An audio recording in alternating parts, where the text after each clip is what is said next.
Welcome to Know Your Tools, episode number 9. Today we're going to be looking at the paint bucket tool, and I know what you might be thinking.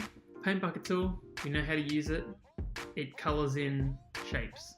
We've all used it on Microsoft Paint, or I don't know, any kind of design program has the paint bucket tool, and it's a coloring in option. It's an easy way to color things in. I want to hopefully teach you guys how to use it in a new way and a more effective way. So think of it a little bit differently now. The paint bucket tool, actually, I'll just show you. I'll draw a rectangle, and the paint bucket tool can fill that rectangle with a color. You can change the color anything you want.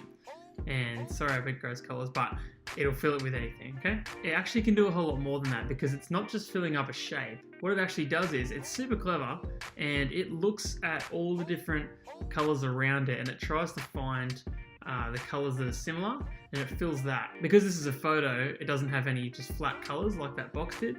So if you were to fill it, let's pick a nice color. Let's go like a nice tealy kind of color like that. If you were to try and fill a section like this, it looks for all the area that's actually the same kind of color, and it fills all of it, which could be super helpful in lots of situations. So in this case, what we're going to do is, you can see it actually filled out most of that section. We're going to try and make all this pink wall at the back here this nice teal color, nice flat teal color. So there's lots of detail in these branches, so this could be quite a challenge, but I'm going to show you guys how to use it more effectively and hopefully easier, in a couple of different ways you can use it as well. So we'll learn those along the way. Going back to the start, there's a couple of things you want to look at with the paint bucket tool. So firstly, select it on the side here, pick the color that it is that you want to actually paint the area. And then you've got two things at the top here I want you to look at. Firstly, opacity. It should be at 100% by default, but opacity is how clear the object is. So 100% opaque means that you can't see through it at all. And if it was down to 0 or 1%, it means that you'd basically be able to see all the way through it. So for example, just to fill that same spot with 34, you can kind of see through it. Or if I was to make that 100, it's a lot clearer, it's a lot more flat. It doesn't have that kind of see-through look. So we're going to set the opacity to about 75 for this one. That way, when we change the wall to blue, it's not just a flat blue. It actually kind of has these kind of lighter and darker details in it still, because the pink will kind of come through it. So it should look really good. I've seen tolerance before when we were looking at the Magic Wand tool, and what it is a number between 1 and 100, that if it's 1, it is only selecting that exact color, and that colored in just that tiny little pixel there.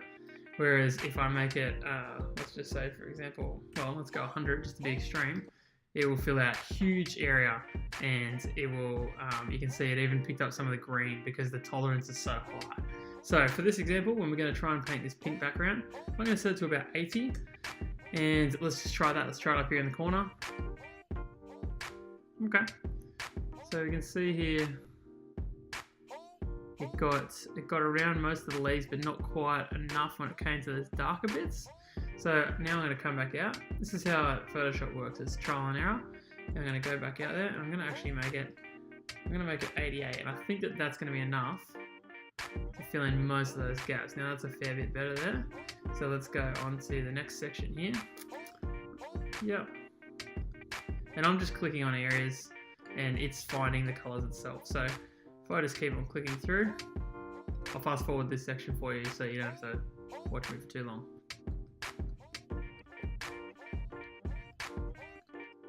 So there you have it. I've made the whole background blue. Took me maybe only a minute or so, and I definitely could have gone into obviously a lot more detail, and you can see where those sections where they're kind of pink. But I guess I just wanted to show you that the paint bucket tool can be used to actually completely transform something into something totally different. I'm going to reset, and I'm just going to show you a couple other features of how you can use it more effectively. So I just wanted to show you a couple of different things just so you can get a little bit of a better grasp on it. So for one, the opacity, if I just bring it back down to maybe more like 22, and I click on that area, you can see that it put the color on there, but it's definitely a lot clearer than what I was doing earlier when I had it right up there, and I'll put it up there. That's where it was before. So that's the difference in opacity. The other one that I want to show you guys is the different blend modes that you can have. So normal over here is currently selected. You'll use normal most of the time, but if I was to show you what lighten is a different one, so click on that, it's actually creating a different way of blending with the color. so you get a completely different color. Another example, if I was to go with screen, I'll just take that back off, put it back on again, it's even lighter again, completely different. If I was to go with something like difference, it actually flips the color and goes to the opposite color to what it is before. So all these different options here, different ways that the colors are going to blend. That's your blending options there. So it's worth having a play around with, and all the different kind of variables up here are worth mucking around with and trying out. So hopefully you guys learned how to use the paint bucket tool just that little bit better. I try and keep these nice and simple and short, and I really hope that you've learned a new way to use a tool that you probably thought was just a basic coloring in tool from Microsoft Paint that they pulled into Photoshop for who knows what reason. But it's super useful. There's so many things that you can do with it. So definitely try it out. Give it a crack and see how you go. This has been part of a playlist called Know Your Tools, where we go down every single tool in the toolbar down the side here and teach you how to use it either more effectively or how to just make your productions that little bit quicker. I hope you guys are enjoying the videos. If you did, or if you learned something new, I'd love you to leave a like underneath the video for me. It's really awesome for me to be able to see that and see that I actually helped someone out when they watched the video and it was something, you kind of got something out of it. That's really cool for me. And if you're really liking them, make sure you subscribe. I'm going to bring out a video at least one a week, going down every single thing on the toolbar. So hopefully you can learn new things, become better at Photoshop, and just make your projects better overall. Thanks heaps, guys.